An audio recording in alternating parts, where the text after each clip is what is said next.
좋으신 주님의 은혜가 오늘 이 시간 우리 모두 함께 하시기를 바랍니다. 오늘 우리가 함께 나누실 하나님 말씀은 이사야 53장의 말씀입니다. 어제 본문의 끝부분인 52장 13절부터 53장까지를 고난의 종으로서의 메시아의 모습을 그리는데 가장 절정적인 모습입니다. 마치 이 부분은 메시아의 모습을 십자가 아래에서 그린 것처럼 매우 선명합니다. 그래서 이 부분을 제5의 복음서라고 부르기도 합니다. 1절에서 3절이 메시아가 어떤 분인지를 말하는데 1절이 이렇게 증거합니다. 우리가 전한 것을 누가 믿었느냐? 여호와의 팔이 누구에게 나타나느냐? 이사야 선지자는 자신이 전하면서도 우리라고 하는 복수를 사용하고 의문문으로 시작을 합니다. 즉 이스라엘 백성들이 서로서로 메시아에 대해서 이야기를 나누고 그분이 오신다는 것을 전했지만 실제는 아무도 믿지를 못했다라고 하는 것입니다. 성경의 팔은 능력을 의미합니다. 이스라엘 백성들의 출애굽을 말할 때 하나님께서 편팔로 인도하셨다라고 합니다. 그래서 1절 하반절의 의미는 하나님의 능력이 우리 이스라엘 백성들에게 나타나신 것이 틀림없지만 아무도 그것을 믿지 못했다라고 하는 것입니다. 왜 믿지 못했는지를 2절이 이렇게 증거합니다. 그는 주 앞에서 자라나기를 연한 순 같고 마른 땅에서 나온 뿌리 같아서 고운 모양도 없고 풍채도 없은즉 우리가 보기에 흠모할 만한 아름다운 것이 없도다. 메시아가 나무라고 한다면 미국 캘리포니아주 세코이아 국립공원에 있는 아메리카 삼나무처럼 키가 84m, 지름이 11m, 둘레가 31m 그런 엄청나게 큰 나무이면 얼마나 좋겠습니까? 그 크기에 사람들이 눌려서 구세주라고 인정할 수밖에 없을 것입니다. 아니면 그렇게 크진 않더라도 높이 자란 대나무처럼 그 고도의 사람들이 온 매무새를 고치는 그런 기품이 있는 나무라면 얼마나 좋겠습니까? 그러나 메시아는 연한 순 같다라고 합니다. 어린 묘목을 일컫는 말입니다. 비록 어린 나무일지라도 비옥하고 물이 풍부한 곳에 있어서 머지않아서 큰 나무로 자랄 것이 확실하게 보이면 좋을 텐데 마른 땅에 자라고 있어서 살 수 있을지 없을지도 걱정되고 게다가 뿌리가 아주 작게 나왔기 때문에 사람들이 도저히 제대로 클 나무라고 인정할 수가 없다는 것입니다. 그래서 메시아가 사람들에게 어떤 대접을 받게 될 것인지를 3절이 이렇게 증가합니다. 그는 멸시를 받아 사람들에게 버림받았으며 강고를 많이 겪었으며 질고를 아는 자라. 마치 사람들이 그에게서 얼굴을 가리는 것 같이 멸시를 당하였고 우리도 그를 귀히 여기지 아니하였도다. 그렇게 초라하게 보이니까 사람들이 인정할 수 없었습니다. 이 장면은 마치 초림으로 오신 예수님의 사진을 보는 것 같습니다. 예수님은 미혼모의 아들로 태어나셨고 방 한 칸 없어서 말 구유에 누이셨고 목수의 아들로 자라셨습니다. 게다가 말씨도 표준어가 아닌 갈릴리에 투박한 사투리를 쓰셨을 것입니다. 그 무엇으로 보아도 메시아로 인정할 만한 것이 아무것도 없었습니다. 그래서 사람들은 예수님이 고난을 당하시는 것이 마땅하다라고 생각했습니다. 그러나 메시아가 당하신 일제의 고난의 이유를 4절에서 6절에 이렇게 증거합니다. 그는 실로 우리의 질고를 지고 우리의 슬픔을 당하였거늘 우리는 생각하기를 그는 징벌을 받아 하나님께 맞으며 고난을 당한다 하였노라. 그가 찔림은 우리의 허물 때문이요 그가 상함은 우리의 죄악 때문이라. 그가 징계를 받음으로 우리가 평화를 누리고 그가 채찍에 맞음으로 우리는 나음을 받았도다. 우리는 다 양 같아서 그릇 행하여 각기 제 길로 갔거늘 여호와께서는 우리 모두의 죄악을 그에게 담당시키셨도다.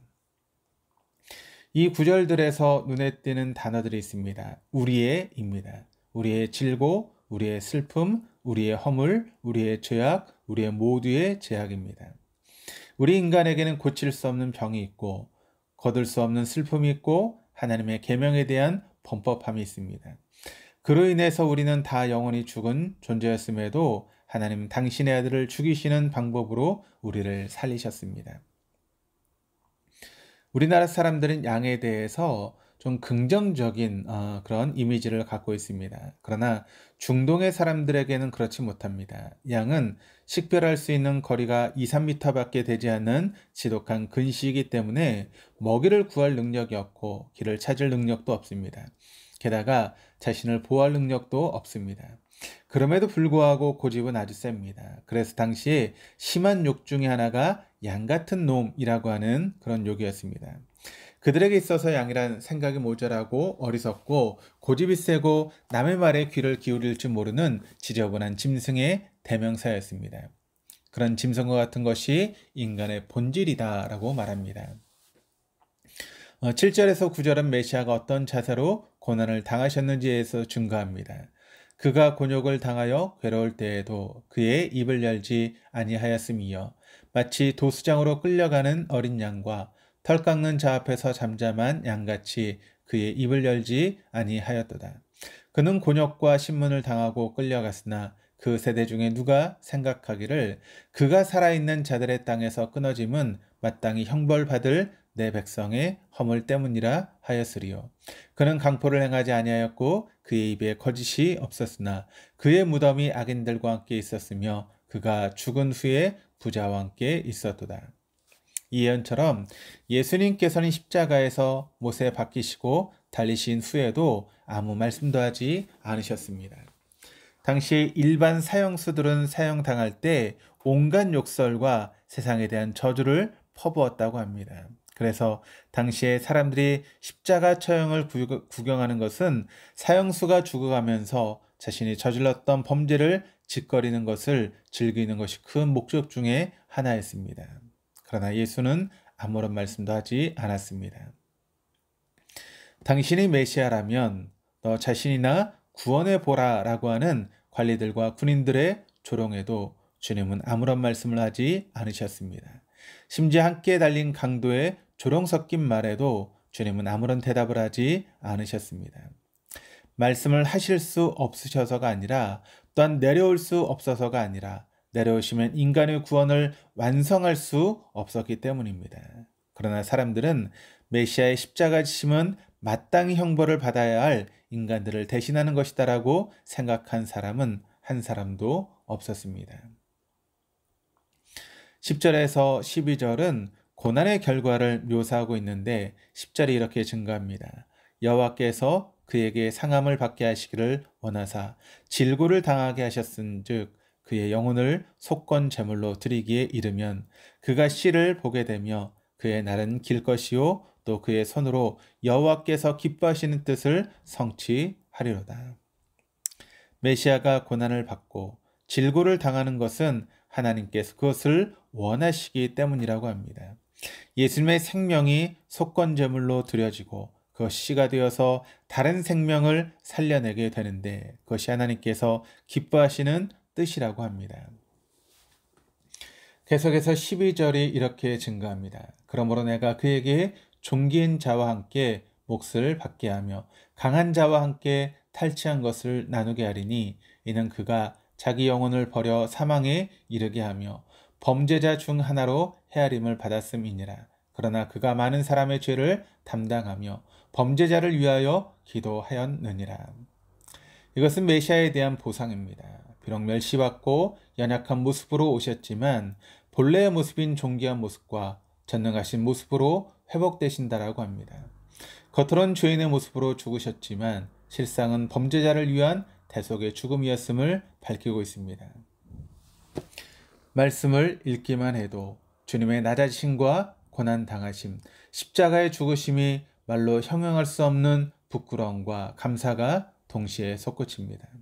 또한 주님의 낮아지심, 초라해심 때문에 우리가 이 땅에서 실패하고 좌절하고 무시당하고 어렵고 힘든 자리에 있게 될지라도 우리는 주님 때문에 언제나 위로를 받고 용기를 얻게 되고 소망을 바라보게 됩니다. 오늘도 주님의 초라하심이 바로 나 자신을 위함임을 깊이 생각하며 감사의 제목이 되는 하루가 되시기를 소망합니다. 기도하시겠습니다.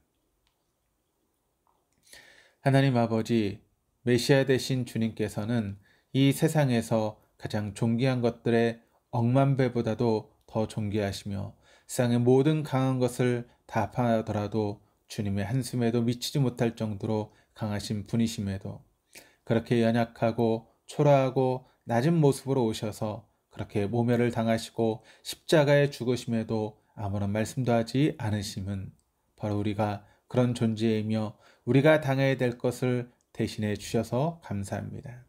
그 무엇으로도 그 은혜를 갚을 길이 없지만 오늘 하루도 주님의 죽으심이 헛되지 않도록 주님 안에서 주님을 위해 사는 날이 되게 하여 주시옵소서. 감사드리며 예수 그리스도 이름으로 기도드립니다. 아멘.